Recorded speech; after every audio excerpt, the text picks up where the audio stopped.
Good day, Mrs. Camargo. First of all, I just want to introduce Mr. Denzel Wayne Diaz to describe what is breadboard, and as to be followed by Michelle Ilanan, as she will explain or discuss the switch, resistor, and the jumper wire. Next is Miss Hanimi Arizo, as she will explain what is the use of battery and what logical gates we use. Next is Miss Bridget Blair Mendoza, as she will discuss our schematic diagram of our presentation. Next is I will explain or discuss in general for our presentation, which is the light switch using breadboard. Hello ma'am, today I'm going to describe what is a breadboard.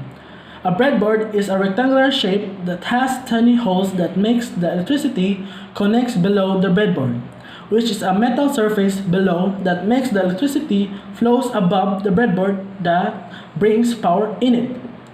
And as far as I know, the left side and the right side of the breadboard contains positive and negative sign, which is a bus strips. These are bus strips. While the other half is what we commonly known as terminal strips. Actually, terminal strips has rows, columns separated with letters. These are letters of the, and these are terminal strips. So for deep explanation, the bus strip is primarily used for power supply connections, but are also used for node require large number of connections. Terminal strips, alternatively called barrier strips or terminal blocks, are comprised of a length of non-conducting materials with several small bars of metal embedded inside of it. Jumper wires are simply wires that have connector pins at each end, allowing them to be used to connect two points to each other without soldering. Jumper wires are typically used with breadboards and other prototyping tools in order to make it easy to change a circuit as needed. So jumper wires comes in variety of colors. The colors don't actually mean anything. This means that a red jumper wire is technically the same as a blue one. But the colors can be used to our advantage in order to differentiate between types of connections, such as ground or power. When connecting two ports on a breadboard, a male-to-male wire is what you'll need. And this is the sample of male-to-male jumper wire.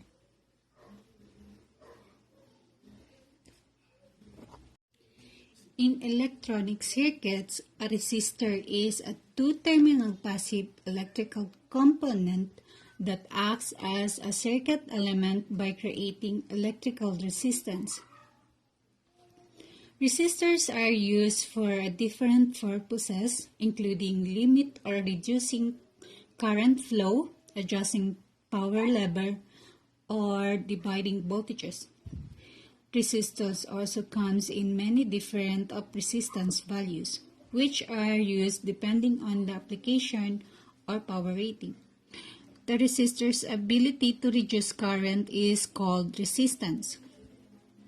And resistance is a measure of how difficult is it for electrons to flow through a substance. It is measured in ohms. The symbol for ohms is the Greek letter omega. And this is the resistor symbol, the zigzag line and this rectangular line. And using Ohm's law, we can say that if resistance is high, one of the elements, so it has also high in voltage that across it, but with low flow of current. Formally, we use this equation.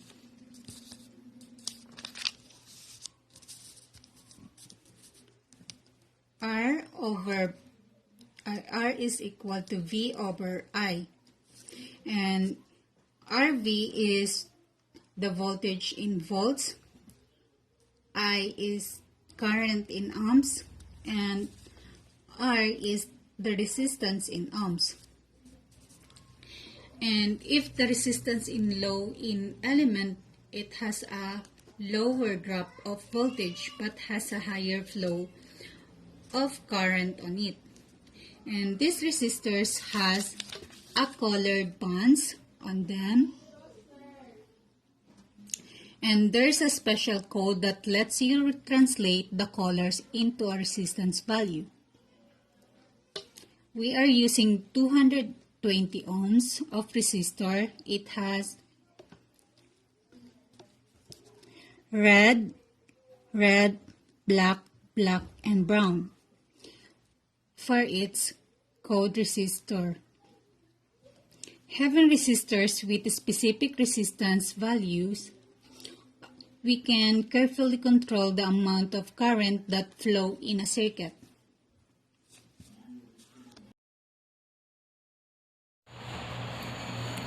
So the logical gate we use is a NOT gate, or oftenly called inversions. This gate is a single input inversion that changes the input of a logic level 1 to an output of a logic level 0 and vice versa. So I have here a sample switch. If we toggle this switch into 1, the lid will light up. And if we toggle this switch into 0, the lid will light off. So therefore, if we had an input 0, then the output will be 1. If we have input 1, the output will be 0. So we have here a battery, or commonly known as a power bank. The use of this battery is to store chemical energy and converts it to electrical energy. The chemical reactions in a battery involve the flow of electrons from one material to another through an external circuit. The flow of electrons provides an electrical current that can be used to do work. This is the schematic diagram of our presentation. For the light, we used a 1.5 LED light.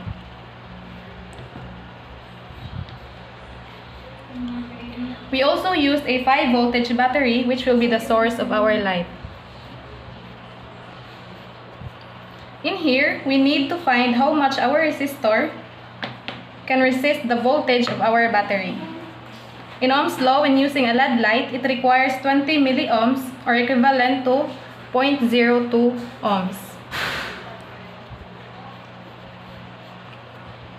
In order to get the resistance, we must subtract the voltage of the light from the voltage of the battery.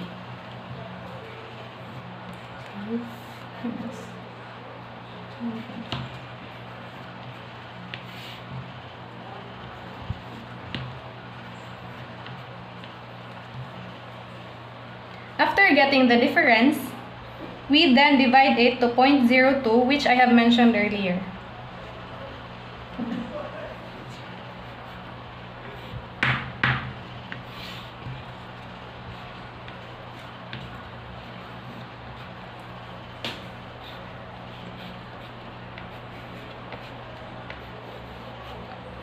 (175 ohms is now our resistance that controls the light of the LED. The higher the resistance, the better, in order for the light to live longer. Okay, I am going to demonstrate our presentation. First things first, we need a breadboard, lead, switch, battery, and of course, jumper wire.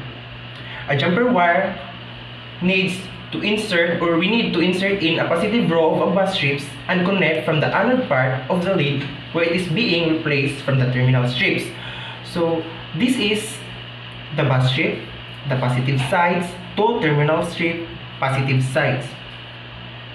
By the way, do not be confused when someone told you about anode and cathode. Cathode is what we commonly know as a negative part of the lead, or the short pin of the lead, while the other one is anode, where it is a long thin metal. Then after inserting the positive sides of a jumper wire, we need to insert the negative part of its wire to make it effective. So therefore, I need to use another jumper wire from the negative sides of a bus strip to negative sides in a terminal strips. Second requirement is the switch, where we can control the flow of the electricity. But before insertion, we need to connect the switch wire from positive to positive and negative to negative, because I know most of us knows why it is being replaced, same thing by each side. Okay, so let's connect this positive to positive. Remember that when we are going to connect the wire of the switch, we make sure that it is being placed at the terminal strips from where the lead is being placed. By the way, we can automatically turn on the light by way of using jumper wire and battery itself. So, I'm done demonstrating our presentation. Now, as you can see, when we are going to use resistor, the light of our lead minimizes 175 ohms. It is because of the resistor. So here is the resistor.